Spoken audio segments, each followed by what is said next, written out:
In a previous episode, we discussed Edinburgh's South Bridge Vaults, one of two areas that competes for the crown of being Edinburgh's underground city. The other area is just a minute's walk up the Royal Mile away from the South Bridge. Mary King's Close is one of the most fascinating historical and archaeological locations in the world. Located about 2/3 of the way up the Royal Mile and opposite the magnificent St Giles Cathedral, which is not actually a cathedral, but that's another story. The most famous tale of Mary King's Close is that during the last Great Plague outbreak in the city in 1645, the street was so badly hit by plague that it was bricked up, sealing the inhabitants inside to protect the wider city. And that it was this event that caused the later paranormal outbreak the Close is so famous for. Except that's not true. If we were being generous, we would say it was badly researched. If we were being cynical, we might say it's a lie. If we were being truthful, we might say it's a load of old codswallop. Because not only is there no evidence that the Close was bricked up during the plague to keep people in, but plenty of evidence to show it was continued to be open and in use for many years to come. Yes, Mary King's Close was probably badly hit by the plague, as was the whole of Edinburgh. At this point in history, the town is little. More than a mile by a quarter mile wide, it was tiny, and the plague absolutely ravaged the city, or town back then. Some reports suggest as much as 90% of the population was incapacitated due to plague, and it was without exception the most devastating plague that the city ever experienced. It is estimated that up to half the population died, while in Leith the percentage was even higher. The plague was so bad, it was reported that at the end of the plague year, there were only 60 men left healthy and alive to defend the city. Despite their dangerous job, plague doctors were relatively unscathed during the outbreak.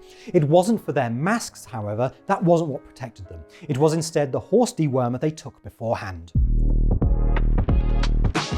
Was Mary King's Close particularly badly hit by the plague? It was a central city street off the main high street of the city, and as was common at the time, it was densely packed. So, probably? Certainly people in the street got the plague, and if they did, they'd mark their doors with a white cross, and kindly folk would leave foodstuffs such as oysters and red wine, because that's legitimately what the poor folk ate. Michelin star restaurants are bullshitters. But if Mary King's Close wasn't sealed up due to the plague, why was it? It is very clearly sealed up today. It is very clearly only accessible by going through another building and down to get in. So what happened?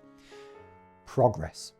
Mary King's Close was named for a successful female merchant who once lived in the close. I forget her name, Gladys or something. And it was a close very central to the old town of the city.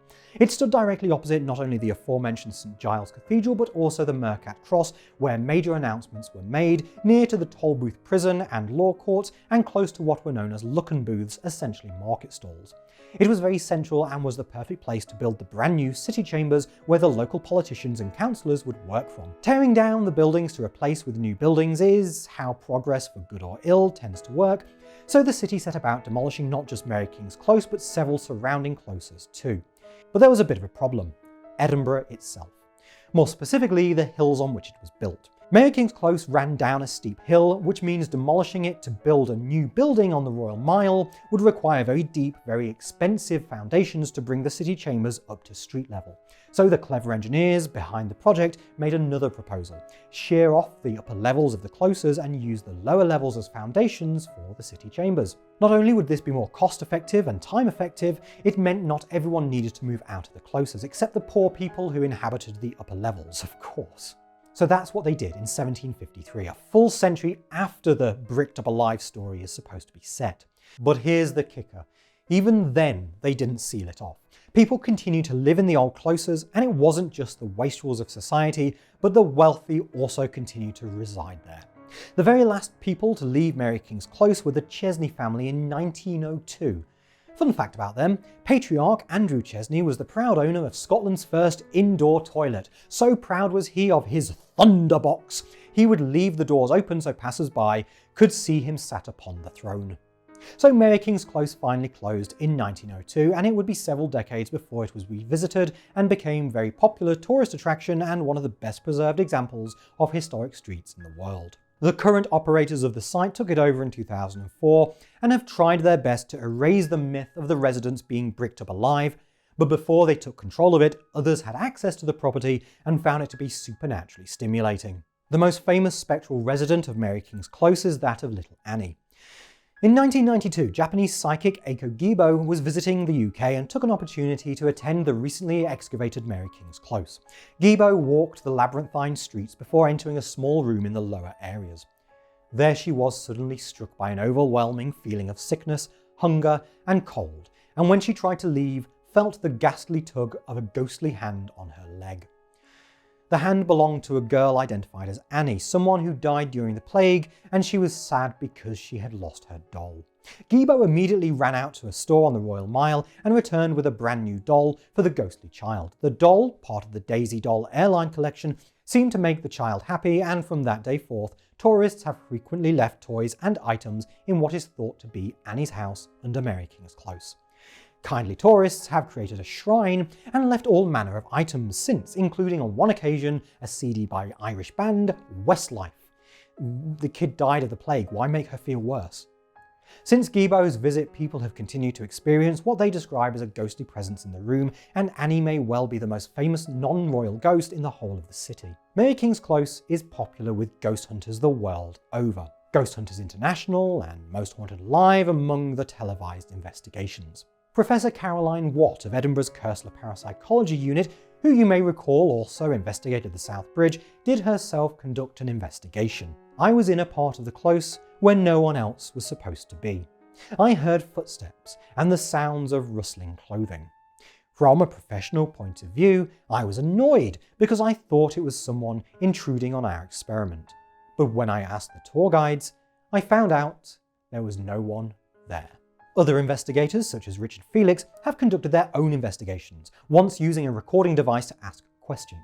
One such recording involved Richard asking, "Are you sick of seeing us yet?" To which a ghostly voice allegedly replied, "Yes, I am." So famous was the ghostly connection that for a brief period Mary King's Close ran the annual Ghost Fest, a festival across the city featuring talks, shows and investigations of paranormal goings-on. It was around the time of one of these events that a camera intended to photograph tourists caught a spectral anomaly by the open doorway at the top of the close. Lisa Helsby, a spokesperson for Mary King's Close, said of the image, "There's a trigger for the camera on the wall and we usually press it last thing at night to check that everything has been switched off properly." We'd had some events for the Ghost Fest on this particular night, and when they'd finished, the manager pressed the button before coming back up into the office. He was the only person down there and wasn't in the shot himself, so it was a total surprise when the image came through.